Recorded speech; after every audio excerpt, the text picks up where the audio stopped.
I'm going to introduce our next speaker, Stacy Taubman. Stacy is the co-founder and co-president of Rise Society, the 501c3 arm. Actually, let me back up. Sorry, Stacy. She's the founder and CEO of Rise Collaborative. Stacy launched the company that is changing the way women do business. Rise Collaborative Workspace has been featured in publications including NBC News, USA Today, Bloomberg, the St. Louis Business Journal, and Elle Magazine as a leader in the multi-billion-dollar co-working industry. Stacy is also the founder and co-president of Rise Society, the 501c3 arm of Rise Collaborative, which provides programming, mentorships, and scholarships to help women of all ages tap into a powerful pipeline of success. Through Rise Society and speaking to aspiring female leaders and businesswomen here in St. Louis and now Denver, Stacy is actively investing in the next generation of smart, strong, successful women in St. Louis and Denver, Colorado. Join me in welcoming Stacy Taubman to the stage. Thank you. Hi, everyone. How are you guys doing? Are you guys in a food coma? I don't know about you, but after lunch, I need a nap. How are you feeling? Okay, let's see. Technology doesn't always love me. Do I just... Oh, right, there we are. Well, hello, I am Stacy Taubman, founder and CEO of Rise Collaborative, as he mentioned. I am here today so honored to get a chance to speak to you about my lovely journey going from educator to entrepreneur. You know, if you would ask me 6 years ago if I'd be on stage here talking about this crazy journey, I would have laughed at you right in your face. You know, I never would have predicted being on this crazy path that I'm on because, let's see, because this is what I thought success looked like.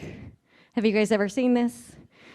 You know, I strongly believed I go to college, I get a degree, I get a job, I climb that corporate ladder or whatever ladder it is, and voila, I'm a huge success. Yay me, I'm done. Right? Sadly, you see where this is going. It looks more like that.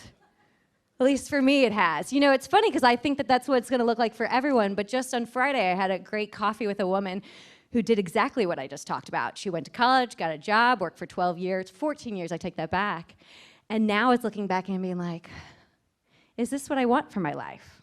What is my purpose? So not everyone is on this crazy path that I'm on, but I think everyone does kind of wonder at times, what am I supposed to do? And this is actually more of what my path has been like. Have you guys ever seen this picture? Does anyone, I was a teacher, so I'm gonna engage with you a little bit. So does anyone know who this is? Keep in mind I was a math teacher, so I'm used to really awkward silences. No guesses at all? So it's a painting by George Seurat, Sunday Afternoon. And I love it because of many reasons, but the thing I'm most fascinated is it was done by something called pointillism. I'm not an art expert by any means, but I'm fascinated by how that is done. What the artist does is they place millions of individual dots on a painting, and somehow we end up with this. Oh, I'm not hitting anything, it's changing. Can we go back? Let's see. Thank you. You'll just help me with that. And you know, I look at that painting, I'm in awe, and I think about what that would feel like as an artist. Imagine when you start to paint something like this, you would have to have incredible vision, be very clear on where you're trying to head, and you would start placing these random dots. And at first, if someone walked past you, they would be like, what are you doing? They would have no clue how it was ever going to turn out to be like that. I would imagine the painter themselves would have a moment of thinking, like, is this going to come together? And it really wouldn't happen until the very end, when those last couple dots are on that page, that the general public would actually understand what you're trying to do and would see the beautiful painting. That is exactly the journey that I have been on. That is how it has felt for the past 6 years. And that's very much a great analogy for what it is like going from educator to entrepreneur. And to understand my path and my dots on the page, we're going to go to the next slide. And I love being in St. Louis because in Denver, when I do public speaking, they have no idea what Mizzou is. They could care less about it. So when I reference it, it just kind of falls a little flat. So I'm happy to be back in St. Louis and hopefully with some Mizzou fans. Thank you, thank you. I know you had the Mizzou basketball coach earlier speaking. Yeah, so my path started good old back at Mizzou, and I can remember sitting my freshman year in class, in math class, daydreaming. I was a little bit of an ADD kid, and thinking to myself, because I still thought it was linear, mind you, thinking to myself, okay, I'm either going to get my degree in math. Do I have any math nerds in the audience? You love me some math. I'm either going to get my degree in math and go be a CEO of some company, or I'm going to become a math teacher and then climb the ranks and become a high school principal by the time I'm 28. Yeah, what was I thinking? It gets better. The funny thing is I look back and I laugh at my freshman year self because I didn't even know that CEO stood for Chief Executive Officer. Embarrassing enough, all I knew is both those things meant boss. And clearly that's what I was seeking on that journey of mine. God only knows why, but that is the path I was going down. And so it made sense to pursue the career path that I actually knew what it stood for. So my first job, I was a math teacher. Let's see. Can you switch? Thank you.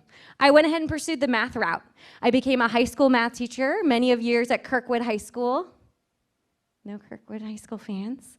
And taught math for 12 years. And right out of college, got that master's in school administration because I was on that path to become that principal by the time I was 28. I interned as a principal at 24. I don't know what you were like at 24. I barely knew how to be an adult at 24, let alone discipline 17 and 18-year-olds, let alone tell teachers twice or 3 times my age how to be a better teacher. Where I come up with these things, I don't know.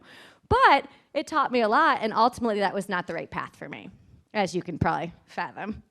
So then we went on to my next job. I decided to go back and get my master's in school counseling. I thought to myself, I want to be the good guy. I don't want to be the one giving the detention and figuring out, I want to help them figure out who they are and why are you making those terrible choices, right? So that master's took me a lot longer and a lot more money. And now I'm 33 and highly educated. We can see where this is going because I'm here today, right? Think about that swirly path of mine I mentioned earlier. Yeah, so at 33, interning at Kirkwood as a counselor. It's a great job, and in theory, if I got to do this all day, helping kids achieve their dreams, I would still be there today. Unfortunately, in a school setting, it's quite challenging. You know, they're wearing many hats and focused on many things, and ultimately that was not the right path for me, so I was lost. Highly educated, but not a job that I knew I wanted. And while I liked teaching, I didn't love it. Now, I went into teaching because of movies like Stand and Deliver. Yeah? Okay, some people say, or Freedom Riders. Like, I was that kid that would be like bawling in the movie theater, thinking, I want to change the world. These teachers changed the world. It wasn't quite like that in reality. The movies kind of glamorized it, but it did send me on this path. And so life has a funny way of sending some pretty loud messages. Sometimes they're great, and sometimes they're not so great. And in July 4th, 2012, I got a pretty loud one. A young woman at my school actually died by suicide at her best friend's party. And it was devastating. It was horrific. You know, I didn't understand suicide at the time. I still am learning and growing in that department. But from the outside, she had everything that I would have thought, wrongly, insulated kids from trauma. You know, we look at kids and we think, oh, if they're doing well in school, they're on sports teams, they have a great family, those things don't happen. And sadly, that doesn't insulate kids from trauma. And I've learned a lot. But because that happened, it set me on this path, this wild ride that I'm on, that I'm so thankful to be on.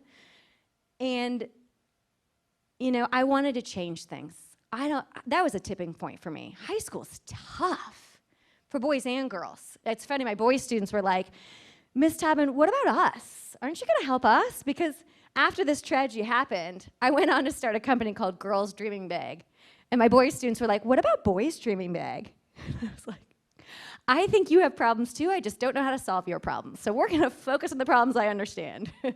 So, in January 2013, I started my first company, Girls Dreaming Big. Now, mind you, my degree's in math and math education. My only business class I have ever taken was at good old Mizzou, Business 123, which, first of all, who names their class Business 123? That should have been my first clue. But the only class I took business related was Business 123, which is basically how to balance a checkbook. My father would tell you I was terrible at it. So it's kind of shocking that I would up and decide to start a company in January 2013. You could imagine my parents were thinking I lost my mind, and I may have. But the reason I had the courage to start that company is in July, shortly after that suicide, I met a gentleman who started a company when he was 26. At 31, when I met him, his company had $40 million in revenue. I didn't know people like that existed. And I sure didn't think they were somewhat normal, let alone not smarter than me. I grew up very lower middle class. I had never interacted with people like that. But once I met him, I realized, wait a minute, he is not smarter than me, and if he can do it, you better believe I can do it. But I didn't have a clue what I was doing, right? So good old January 2013, I'm still teaching full time. I'm standing up teaching math, the quadratic formula and all that good stuff. And then I'm surrounded by what now I know is called my target market, because I actually know business now. And just asking them, what do you need? What can I create for you? Having my target market right there and being a horrible teacher, by the way, the last year. I'm surprised I still had a job till the end of the year. But thankfully I did, and I got to find out what they wanted. And I got to create a product and a service for them that gave me the courage to leave. And sometimes in business it's about fulfilling a need, and sometimes it's about timing. And I had good timing. Come on, there we go. Come on, slide. Uh-oh, no. One more. Okay. There we go. I had great timing. Now, say what you will about Lean In, say what you will about Sheryl Sandberg. I know that it's far from perfect, but back at the end of 2012, that is when Sheryl Sandberg did her TED Talk, and it created a lot of momentum in this space. And I had the good fortune of, because of her and her website, having my face. Can you imagine who I was really excited about? I was losing my mind about Oprah. I grew up on Oprah, right? And trying to be on her show so many different times, especially, who, can you imagine being on the show when you get a car, So I was losing it when I saw my face near Oprah. I showed my students, because this was right around the time I was still teaching, who do you think they were excited about? Right? I was like, I don't care about him, Oprah, right? I know. It's fine. So yes, so in January 2013, started that company, had the wonderful good fortune of having my target market there, had the wonderful good fortune of timing, and because of those things, had the courage to leave teaching. I was like, oh my gosh, if I can get this much done while having a full-time job, imagine what would happen if I could really focus on this. It sounds like good logic, right? Unfortunately, it was very flawed. And thank you. Netflix. Me and Netflix became very good friends. I did not leave my house for a good month. I was terrified and on the couch, Netflixing. I do think it should be a verb.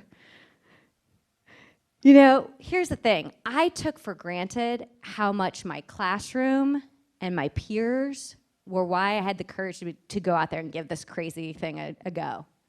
It is scary to start a company, even scarier when you don't know what you're doing. And having people around you to say, you can do it, or having a place to go to work is so crucial in this journey. And I took that for granted.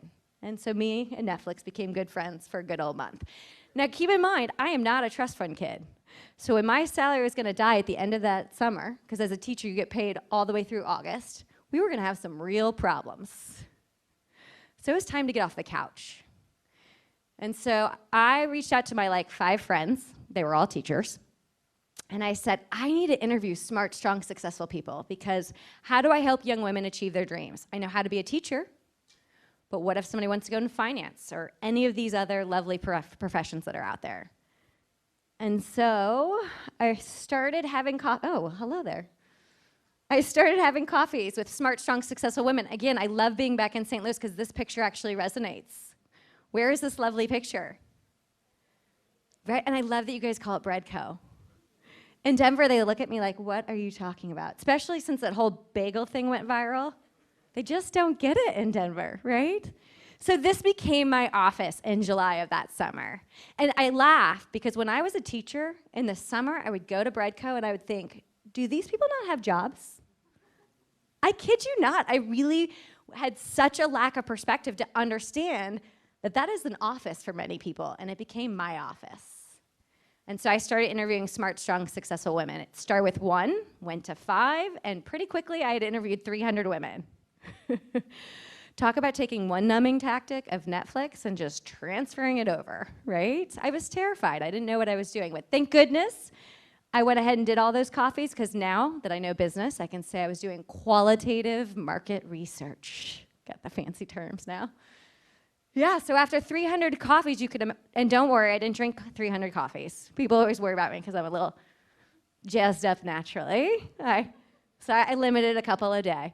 Now, after 300 coffees, interviews, you can imagine there were patterns that started to come about. 3 things came from those lovely coffees. 1, the women I was interviewing, they cared just as passionately as I did about giving back to the next generation. And as many amazing nonprofits as there are here, because there are, sometimes it's hard to find great volunteer opportunities. And even if you can find them, does it work with your busy schedule? So don't worry, I've solved that problem. The second thing that came from all those lovely interviews is we were all craving the opportunity to connect with like-minded women. Now, when I say like-minded, I don't mean same job, same age, same ethnicity, none of that. When I say like-minded, I mean ambitious, striving, collaborative, all of those wonderful psychographics. And lastly, the third thing that came from all those interviews was coffee shops are great, but they get old really quick. Yeah, I saw some head nodding, like it. Yeah, and there are some funny nuances, and I don't know how many of you guys have ever done business out of a coffee shop, so this may land poorly with you all. But weird things like, who watches my laptop when I go to the bathroom? Now, if you've never worked from a coffee shop, you're like, that sounds stupid, that doesn't happen. But if you work from a coffee shop, you get it. It's like, do I weirdly carry it in? Or do I ask the person to my right that, why are they safer? Yeah, you get it, yes. Yes, or I have this really awesome client meeting and I want to impress them, but I can't find a seat. You know, those are the kind of nuances that I was facing day after day, and all these women were sharing some of those same feelings. And it didn't hurt that at the time I started doing research. How many have you guys ever heard of the company we work? It amazes me there's still people that haven't heard of it. Back in 2015 when I started to research the company, they started in 2010. In 2015, they had 60 locations worldwide. And what I loved is at that time, they were valued at $5 billion. Within a week, they jumped to $10 billion. And now, whew, I think they're valued at, what, $45 billion? So they're doing something right. The problem with WeWork is sometimes it looks like this, which is great. And some of you are probably like, oh, that looks awesome. I want to be there. Totally fine. But for me, being a 40-year-old woman, that was not what I was looking for a place to work. Many things were great about Breadco, but many things weren't so great. So how can I take what's working and a business that's working, WeWork, and create what I wanted? And so lo and behold, let's see. Lo and behold, in January 2017, we opened our first location, Rise Collaborative Workspace. That's us at our grand opening. Now, I had the idea at the end of 2015. That's when I started working on my business plan, as I mentioned. I had a big learning curve. To open up brick and mortar, we opened up 6,000 square feet. I had to raise some lovely capital. And it's funny, I met with some amazing people here in St. Louis, and they're like, Stacy, to raise capital, you need capital. I'm like, great. Thanks for that awesome advice. Any suggestions? Because I've already left one job, so let alone. The good news is I did figure it out. We raised capital, and we got open in January 2017, and we were cash flow positive from day one, which at that time I had no idea was a big deal. Because you don't know what you don't know. And we had worked on it for so long that we had the good fortune of selling out our private offices before our grand opening, which was incredible. It was painful for it to take as long as it did, but I'm so thankful it did because it created this huge runway and we were able to open. So what Rise Collaborative is a female-focused version of a WeWork, essentially. Yeah, I took what was working with WeWork and just kind of tweaked it a little bit and made it work for my community and solving those 3 problems that I found from those lovely women. We have 270 members, which is amazing, as young as 24 and as old as 78, which is incredible. But when you go into a brand new city and they're like, tell me about your community, and you're like, oh, where do I begin? Those are quite a spread of demographics. Our members, oh goodness, me and technology are not friends today. Here's a lovely picture. My favorite thing and the thing I'm most proud of Rise Collaborative is how my members have connected. It's funny, just like at home, everyone hangs out at the island. You know, and I was on the radio on Friday and she was like, give me some of your success stories. You know, and there's, you know, the business success stories, right? Our accountant who has a private office in our space, her company has quadrupled since being in our space. So much so that her son now works for her. Now, notice we are female-focused, male-friendly, which I thought was a great tagline. But some gentleman was like, is that like dog-friendly? Do you have beer for dog treats? I was like, I don't mean it negatively. But we do have men in our community, and when that happens, you know, we welcome them, and we're glad that her business has grown. And that is a huge feat, quadrupling your revenue since being in our space, and I love that story. But the stories I love even more is when members have, there's a woman who took about 4 months to join. She was really skeptical. Is this the place for me? I don't know. When she had a nanny crisis, people she knew for only 6 weeks were offering up their nanny. What can I do? How can I help? So it's that personal connection. She's like, my own high school friends didn't even step up like that. So it's those personal, those connections and how, you know, the community has really grown from a business standpoint, but also a personal standpoint. And then we've had success out of the gate as well. You know, it's funny, trying to get, everyone's like, how did you get something like this up and running? How were you cash flow positive from day one? I was like, just blind ignorance and good luck. But, you know, this really helped us. The Business Journal had a pitch competition. I had to stand up in front of 1,000 people and give a 1-minute pitch, and I was so nervous. Afterwards, I was shaking so bad from being so nervous. And it went well, but the gal after me, she made the audience laugh and cry in 1 minute. Seriously. And this was a competition that was voted on by the audience. The 1,000 people in the audience listened and got to vote. And let's be real, if someone can make you laugh and cry in a minute, where do we think that's gonna go? And this is not me humble bragging. I thought I did a good job, but I sure didn't make the audience laugh and cry.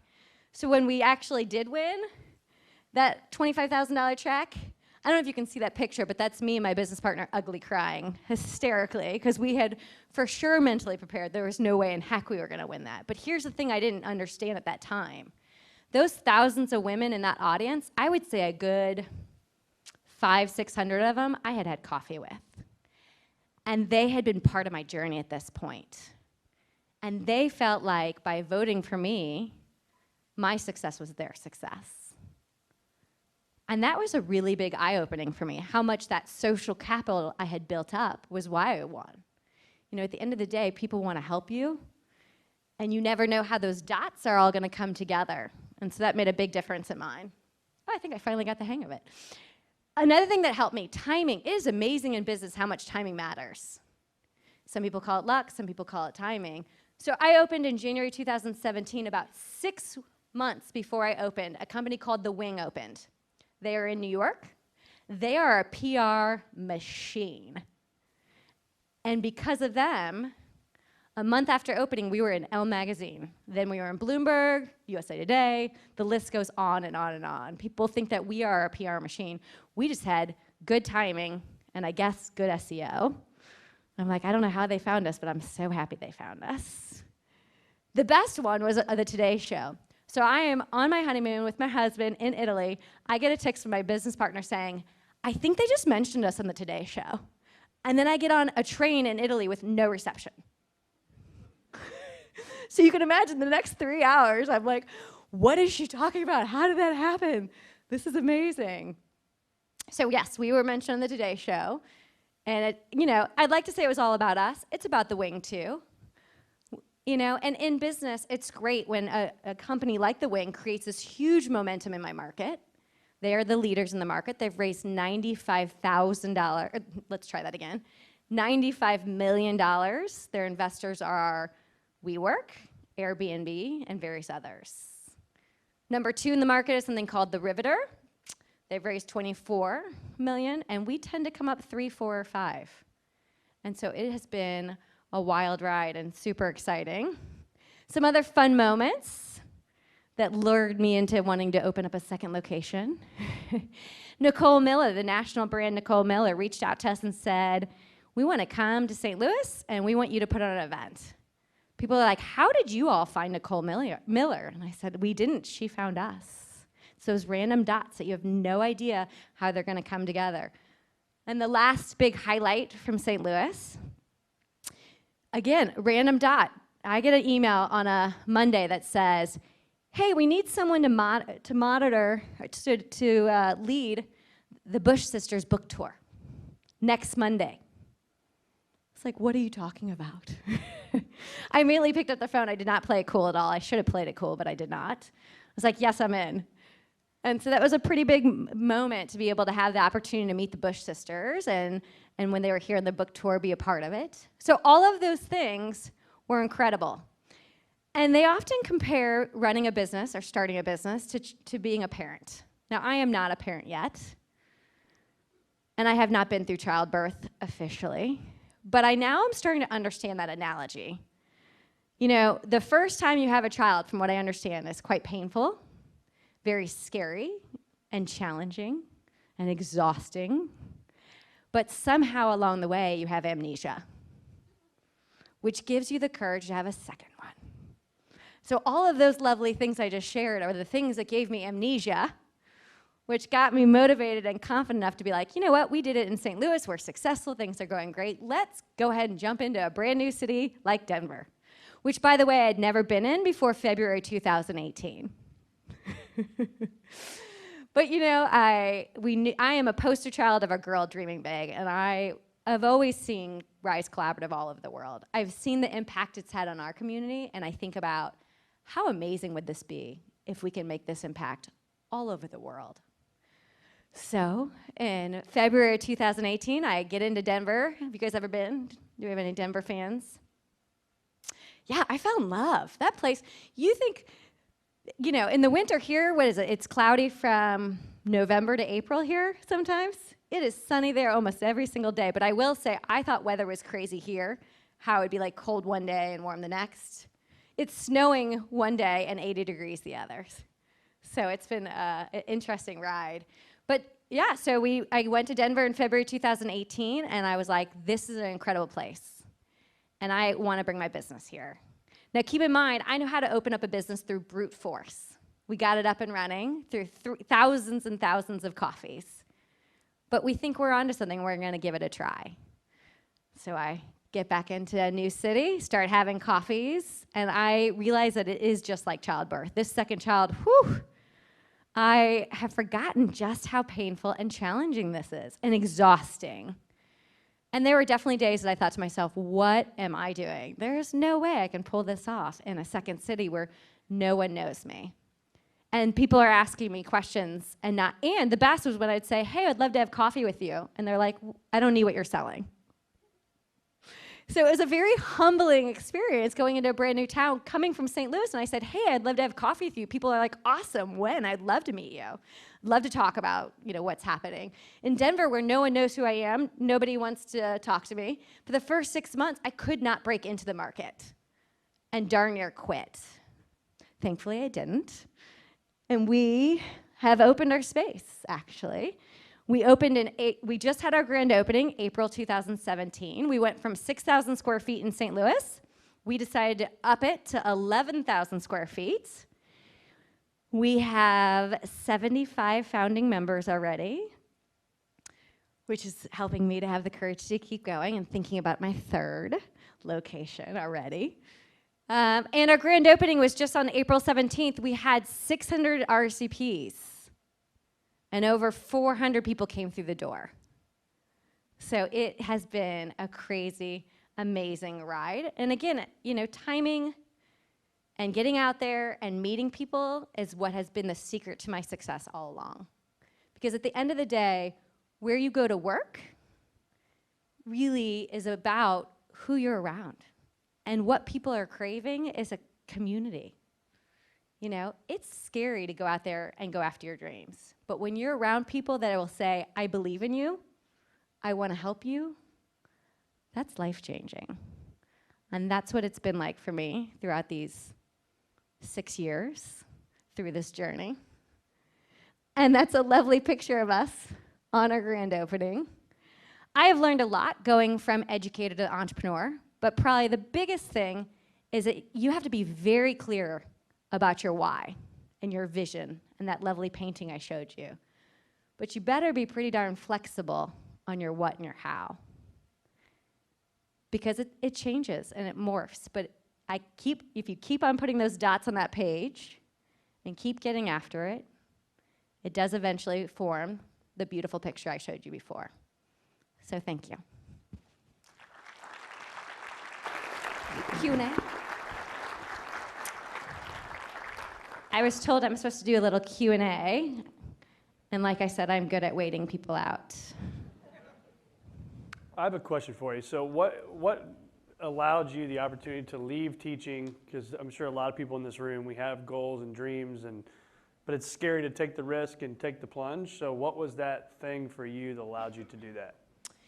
Yeah, I think it's a couple things, right? I think we talked about it on your podcast. Some of it's funny. People ask me about courage and what gave me the courage to do a lot of this. There's some statistic out there about 97% of companies fail, startups fail or something. I'm probably making that exact number up. And when it's funny because my husband is very rational and very statistics oriented, and when he hears that, he lives in the 97. Weirdly, and I don't know why, I live in the 3%. When I hear 97% fail, I just think, well, I guess I'm going to be the 3%, right? Being a math teacher, I still play the lottery. I know that's stupid. I know. You don't have to tell me. I get it. But I think that's a reflection of just kind of the way I'm wired. The second thing is I started it while I was teaching, and I had success right out of the gate. And so I had the thought, well, if I can do this much while teaching, imagine what I can do. So I don't necessarily recommend people just jumping ship from a full-time job to nothing, assuming you don't have the financial means to support yourself. I do think doing it in a way that makes sense gives you the courage, because doing a startup, as scary as it is, doing a startup and not being able to pay your bills, whole different conversation. So that's what gave me the courage. Yeah, other questions? Yay. So I used to office in Cortex. Oh, cool. I'm a music grad as well. How does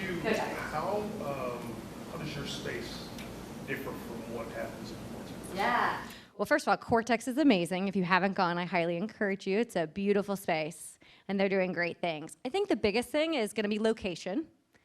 Our space is in an area that there aren't as many co-working spaces. It's right at Ladue and 170, so it's in the Clayton area.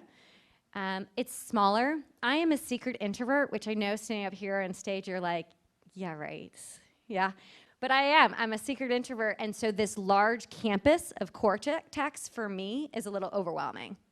And so with that 6,000 square feet, it's much more of a boutique feel, and it's designed in such a way that you can kind of see everything that's happening, because our number one priority is community. We require our community to be members for 6 months at a time, where I believe Cortex is month to month, which is a wonderful thing for a lot of people, but our number one thing is building community. And so if my number one thing is building community, those people need to be there. It's hard to build community. It takes time.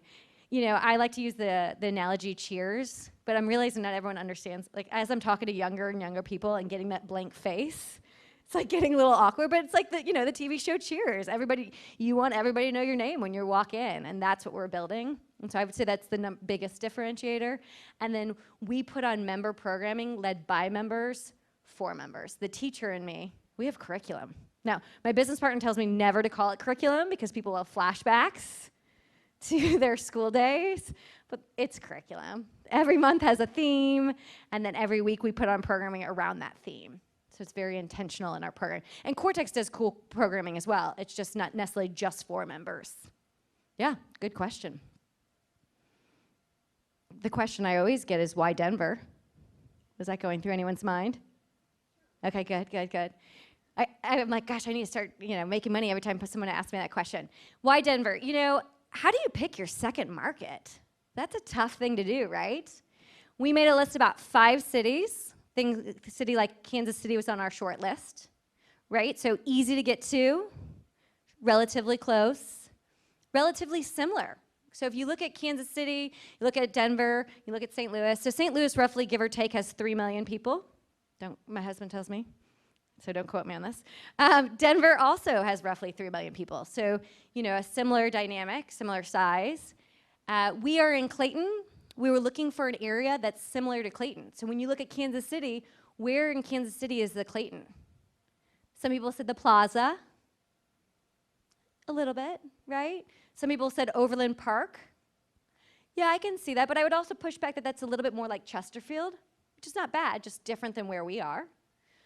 So it was hard to find the area that most mimicked where we are. So when we looked at Denver, Denver has an area that's called Cherry Creek, which is like Clayton on steroids. Now, I couldn't quite get into Cherry Creek. I'm about a block out. And then a couple other things. Denver, there's a lot of crossover between St. Louis business and Denver. Like Polsinelli, a wonderful law firm here in St. Louis, is also in Denver.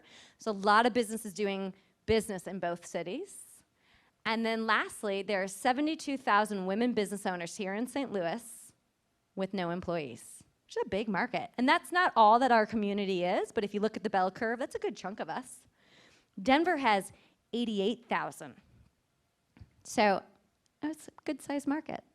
That's why. And then, so those are all the business reasons, the personal reason. If I have to pick up and practically move somewhere, my husband was already going to Denver skiing with his Epic Ski Pass. So I can't say that didn't play a little bit of a role in that whole endeavor. Yeah. Should I take one more question, Brett? Oh, yay, I see a question. Hi.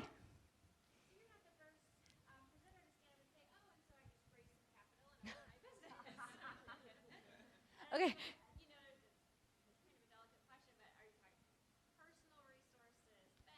Yeah, that's a good question. Yeah, raising capital is no joke, and it's very painful. And it was not personal resources at all. So, like I had mentioned, I don't know if I mentioned because I'm a little delirious from all the traveling back and forth between the 2 cities. At the end of 2015 is when I had the idea for Rice Collaborative. I take that back. End of 2014 is when I had the idea and started working on a business plan. It took me until January 2017 to get open, mainly because of raising capital. And like I had mentioned, I was interviewing a successful CEO here, asking him to look at my business plan, Jeff Cook, who's amazing, and gave me 2 hours of his time and poked some massive holes in my business plan that were desperately needed. And he's the gentleman that said, Stacy, to raise capital, you need capital. And I was like, so he actually suggested that I did an Indiegogo campaign or a Kickstarter campaign, which I did. Give me good advice, I'm gonna follow it. 2 weeks later, in September 2015, I launched an Indiegogo campaign and raised $20,000, which then I turned around and understood what he was saying. To raise capital, you do need capital because legal work is quite expensive. And went ahead and got some legal work and I raised capital through something called a convertible note, if anybody wants to get in the weeds. And that was really challenging to do because I'm pretty unproven. At that time, I'd never done any of this. So write me $25,000 checks is not always the most exciting or motivating, but thankfully, people believed in me, took a chance, and we got it open. To open Denver, I had to raise capital again, and this I'm very proud of. All of my investors for Denver are my members. One of them even is a financial planner, which to me, it's like, she's an expert when it comes to this stuff, and she believes it, not only believes in me, but, obviously did her due diligence. And so we did raise capital again through our community.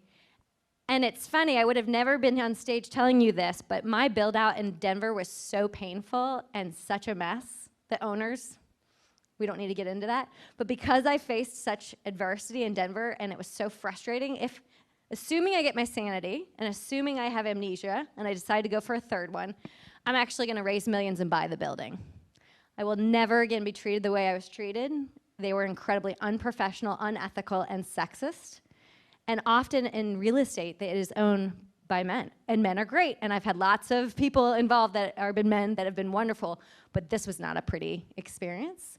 And so we will be raising millions and buying our next building. So I think I answered more than you asked. I apologize.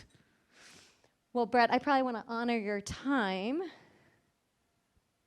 and turn it back over. Thank you so much. I hope you took something away from all that. Stacy. Thank you so much, Stacy. A couple of the key takeaways I had from her that I wrote down is people are craving a community, and that's probably why a lot of you are here today, to learn from one another and network and build that community. And another key takeaway that I wrote down was you have to be very clear on your vision and your why. Talk a lot about vision at Visionary, but then need to be flexible on your what and how. So thank you so much for being here today. You're an inspiration to females in the St. Louis and Denver communities, but then also a testament to just taking a leap and finding an unmet need. So thank you very much.